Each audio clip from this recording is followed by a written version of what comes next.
होली के इस पावन अवसर पर आप सभी का हार्दिक स्वागत है हमारे चैनल वैदिक विचार में। भक्तों 13 मार्च 2025 यानी कि होली का दहन के दिन अगर आप इस दिन मेरे द्वारा बताए गए वृक्ष की जड़ में दूध चढ़ा देते हैं तो आपको रातों रात अमीर बनने से कोई नहीं रोक सकता है।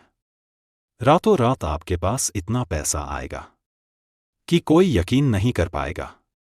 मैं आपको वीडियो में बताऊंगा कि आपको कौन से वृक्ष की जड़ में दूध चढ़ाना है, कितने बजे चढ़ाना है, कौन दूध चढ़ा सकता है, कौन नहीं चढ़ा सकता है। यह सब जानकारी मैं आपको आगे वीडियो में दूंगा, इसलिए आप वीडियो को पूरा देखिए, बीच में छोड़कर मत जाइए क्योंकि अधूरा ज्ञान कभी भी काम नहीं आता है। ऐसे दिन जो भी उपाय करता है वह कभी भी खाली नहीं जाता है, उसको उसका फल जरूर मिलता है। इसीलिए आप इस दिन का मौका हाथ से मत जाने दीजिए और मेरे द्वारा बताए गए उपाय को करने की कोशिश कीजिए। इसमें आपका कोई नुकसान नहीं होगा बल्कि आपको फायदा ही होगा।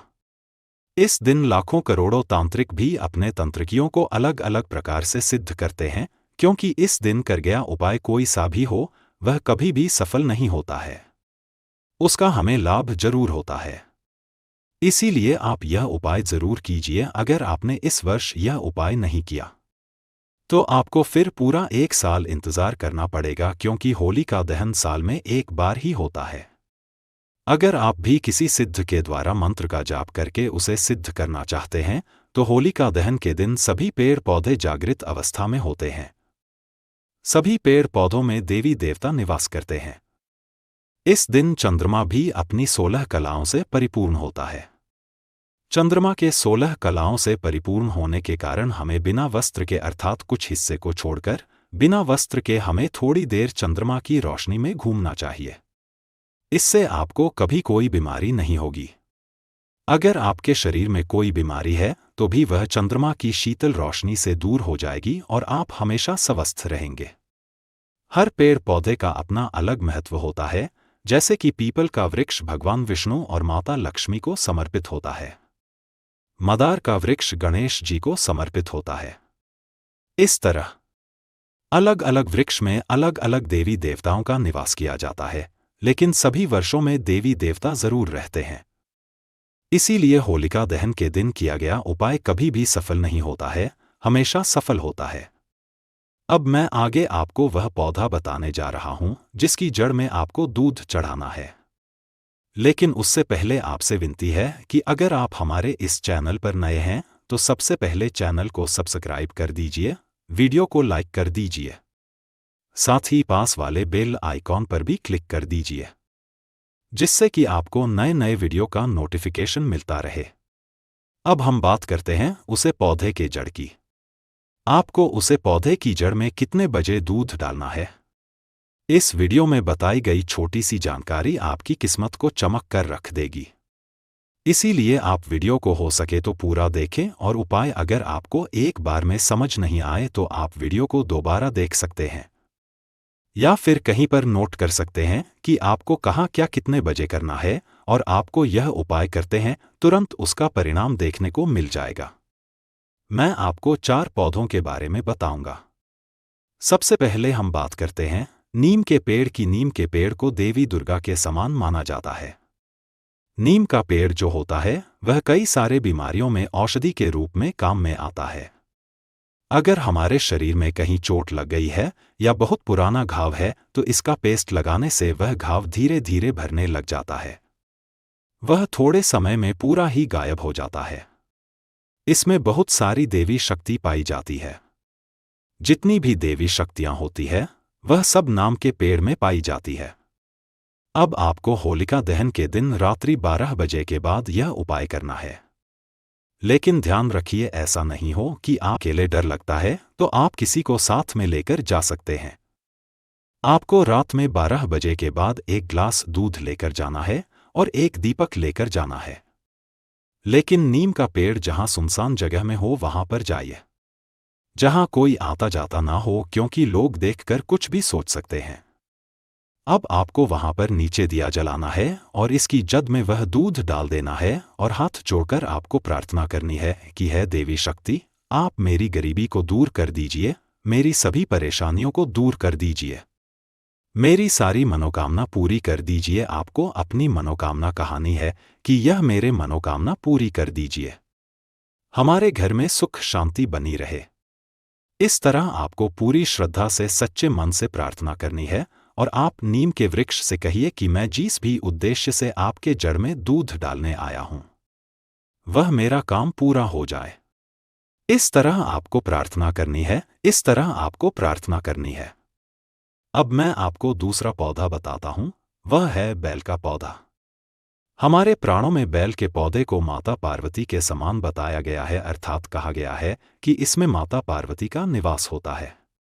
और इसके लिए एक कथा भी कही गई है कि जब माता लक्ष्मी को एक शराबी के कारण बेल का वृक्ष बनना पड़ा, इसी कारण यह कोई साधारण पौधा नहीं है।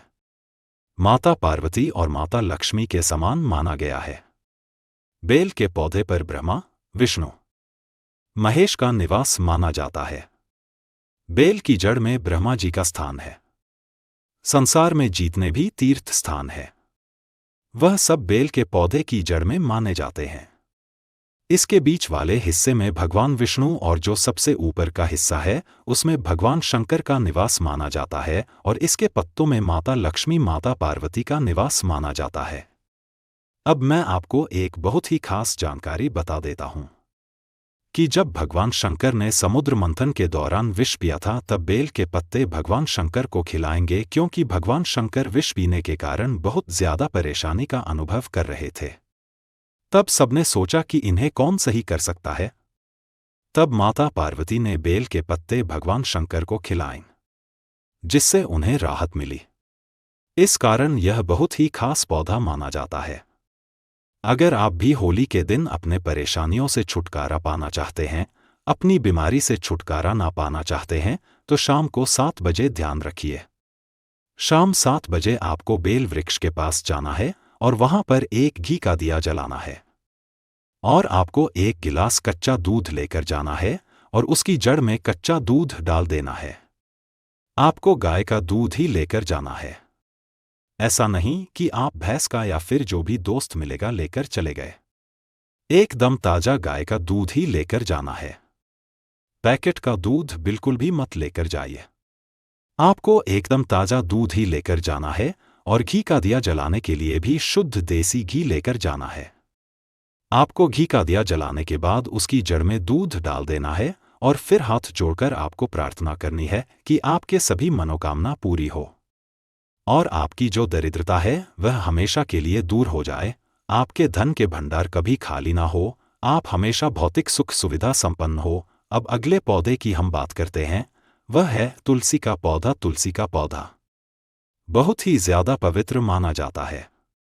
जिस घर में भी तुलसी का पौधा होता है उसे घर में नकारात्मक ऊर्जा का बिल्कुल भी बात नहीं होता है। हर तरफ सकारात्मक ऊर्जा ही रहती है। जैसे जैसे तुलसी का पौधा बढ़ता है वैसे वैसे उसे घर का है सदस्य तरक्की करता चला जाता है। इसीलिए इस खास दिन होली के दिन अगर आप तुलसी के पौधे में कच्चा दूध चढ़ा देते हैं तो फिर आपको सभी तीर्थ करने के बराबर पुण्य प्राप्त होगा। आपको सबसे पहले एक नारियल लेना है और तुलसी माता के साथ परिक्रमा करनी है। फिर वह नारियल तुलसी माता को अर्पित कर दीजिए। फिर एक घी का दिया जलाइए और उसके बाद आपको एक गिलास कच्चा दूध उसके जड़ में अर्पित करना है। अगर आपने इस दिन तुलसी माता की जड़ में दूध को अर्पित कर दिया, दूध को डाल दिया, तो फिर आपको बहुत ही ज्यादा पुण्य की प्राप्ति होगी। आपके सारे पाप दूर हो जाएंगे। आपके सभी मनोकामना पूरी हो जाएगी।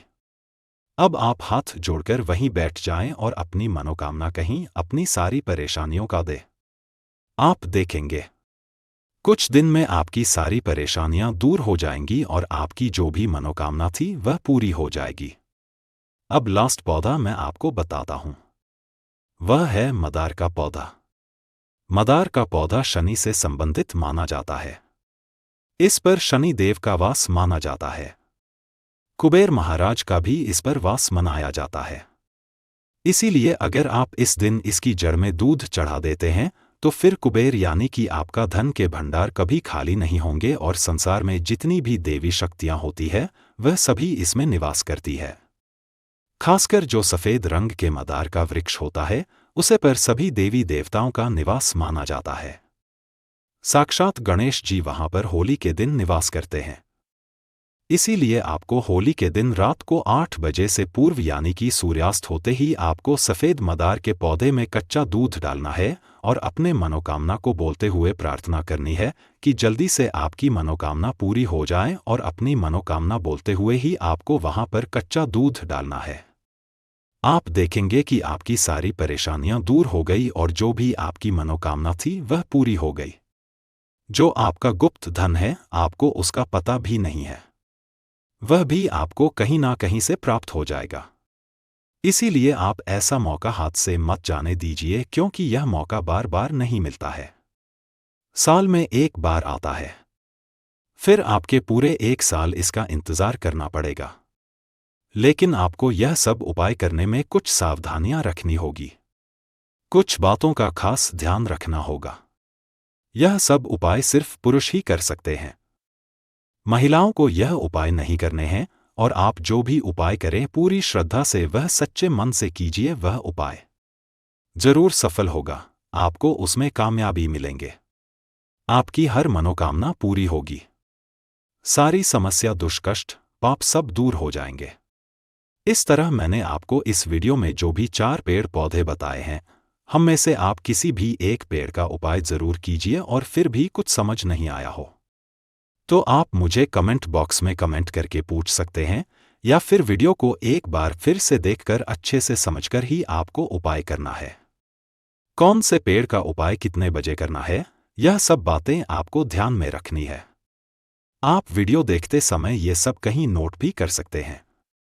इसीलिए यह 13 मार्च 2025 को जो होलिका दहन होने जा रहा है, इतने खास मौके को आप अपने हाथ से मत जाने दीजिए।